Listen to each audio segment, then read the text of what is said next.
In this video, I'm going to give what I truly believe is the best tech sales career advice. I'm going to tell you exactly what I believe the best career progression is, whether your goal is to make a lot of money, to have flexible time, or to work from anywhere in the world. So we'll go ahead and get into it. You will leave this video with an understanding of what your career should look like in tech sales. This is whether you're brand new into tech sales or whether you are just wanting to get in.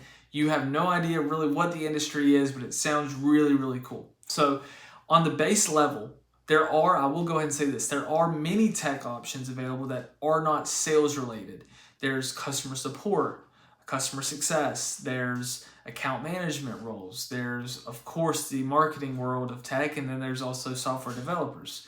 All of them you can make a lot of money. All of them are still great outlets and ways to get into tech.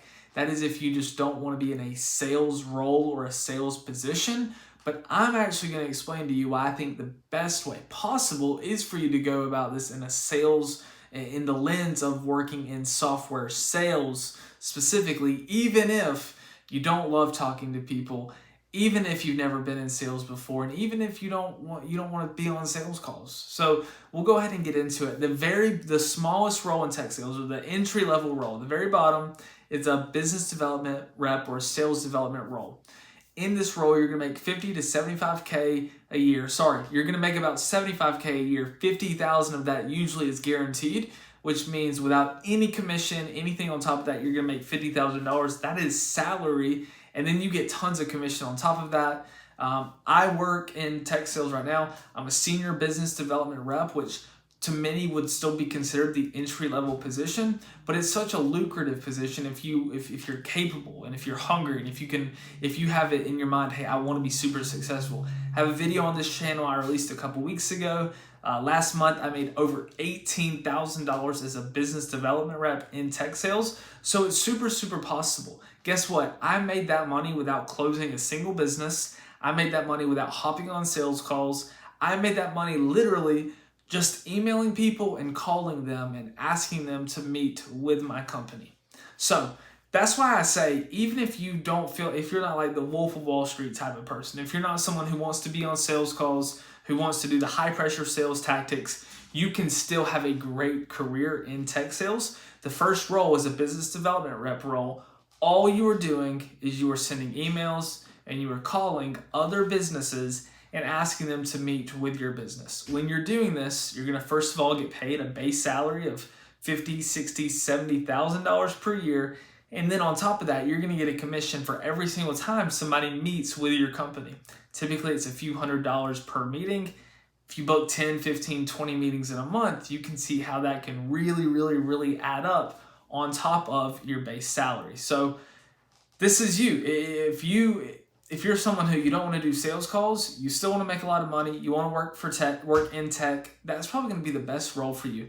How can you get these jobs? They're all over LinkedIn, they're all over Indeed, they're all over Glassdoor. I got my business development rep job without a college degree or really any experience at all, except for some side like businesses that I had for myself.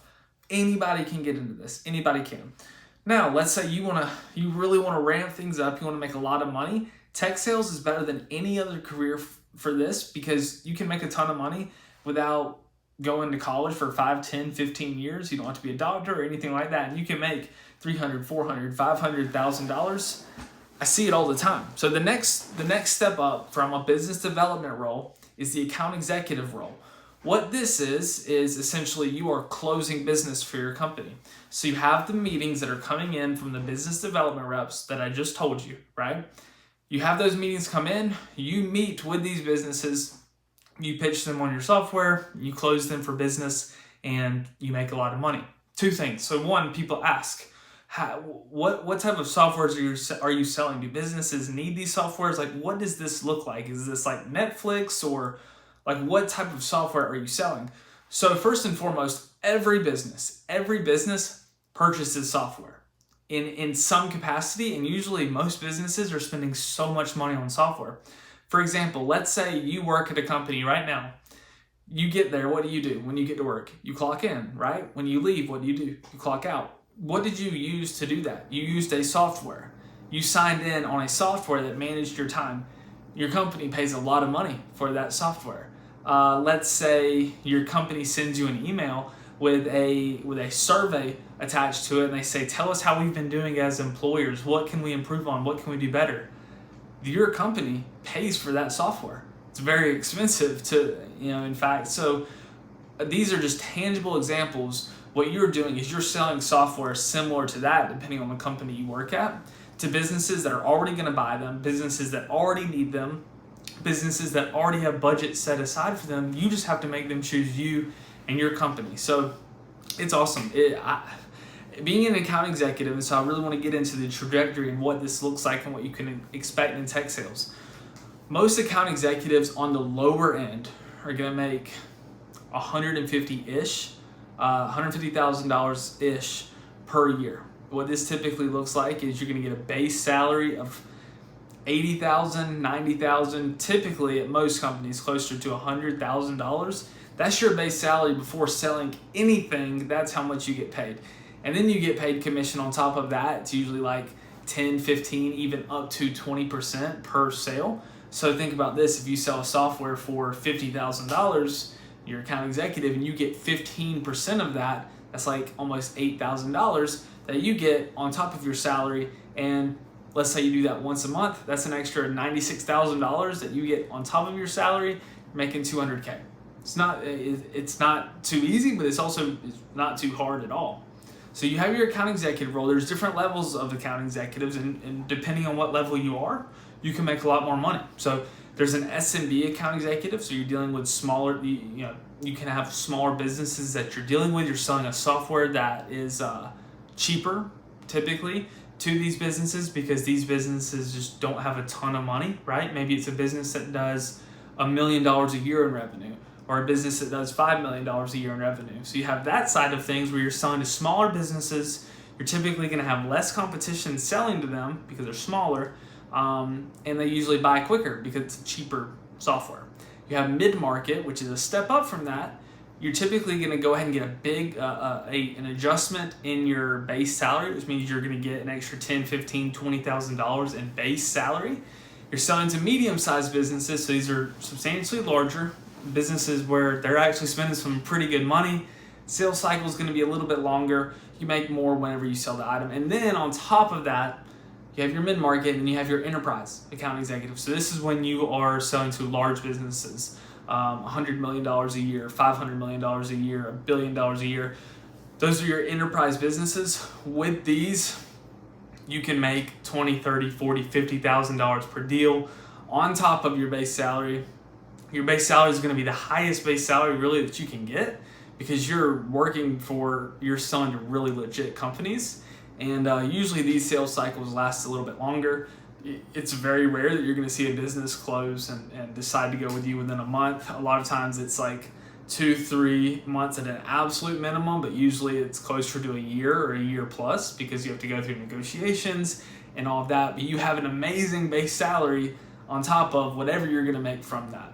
So you have that role, the account executive role. From there, you can really split off to some other stuff. You can do like a business development director, which is where you're just kind of overseeing operations. You're helping BDRs, maybe you're helping AEs. You can go up into a VP of sales, which is where you're making a lot of money, but you're kind of controlling the sales team as a whole, deciding whose territory is what, how everything works. With any of these roles, once you get up past the account executive level, you can see you're going to make $200,000, $300,000, $400,000 per year, depending on the company's size. There's also different companies that you can work for. So you can work for startups, which are companies that are on the smaller end. Maybe they haven't been acquired yet. Maybe they're just companies that are smaller, 50 employees. They do about $5, $10, $15 million in total revenue. I work technically at a startup company.